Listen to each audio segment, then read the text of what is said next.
Hello, everyone. This is Tom Fox, and I'd like to welcome you to the Daily Compliance News. The Daily Compliance News is an offering of the Compliance Podcast Network.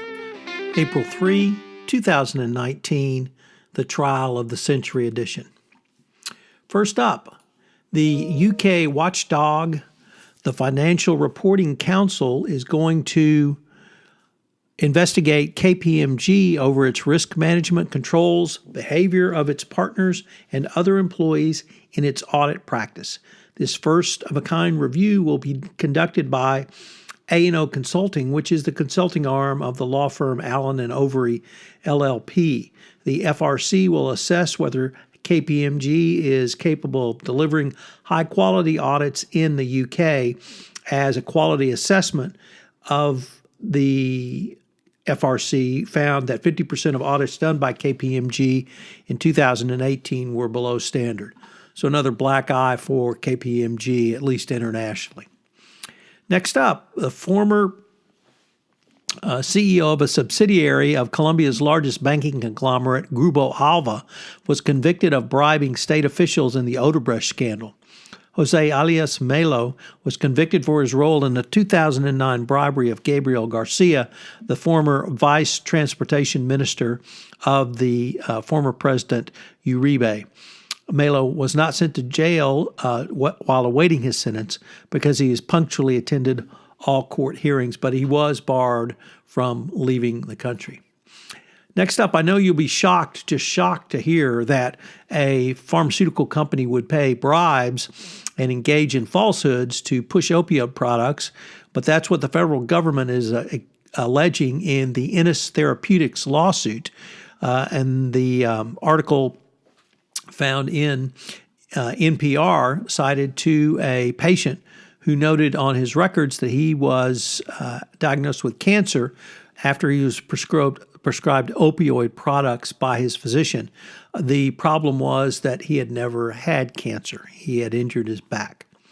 And finally, the trial of the century is beginning in Malaysia, or at least the most famous current trial of the century. And that, of course, is the former Prime Minister Najib Razak, who was Prime Minister during the time of the 1MDB scandal. It's starting on Wednesday, will begin after a 2-month delay. The charges he faces are 42 criminal charges related to 1MDB, 27 money laundering charges, and 9 for criminal breach of trust, and 5 for abuse of power, and 1 for audit tampering. So it's going to be a lengthy trial, and no doubt a lot of dirt will come out, not only about the Prime Minister and his wife, who are alleged to have used 1MDB as their personal piggy bank, but also his former associate J. Lo. The Goldman Sachs role in all this will also be explored, no doubt, and how this really gutted the Malaysian Sovereign Wealth Fund going forward. It will be fascinating. As we near the end of March and move into April, I hope you are awaiting the start of the baseball season as much as I am going forward. This is Tom Fox. If you have any ideas for the Daily Compliance News, please feel free to email me at tfox@tfoxlaw.com. I'd love to hear from you. As you may know, we've had several new offerings on the Compliance Podcast Network. One of those includes Popcorn and Compliance, where Jay Rosen and I take a look at compliance through the lens of movies, both current, contemporary movies, and classic movies.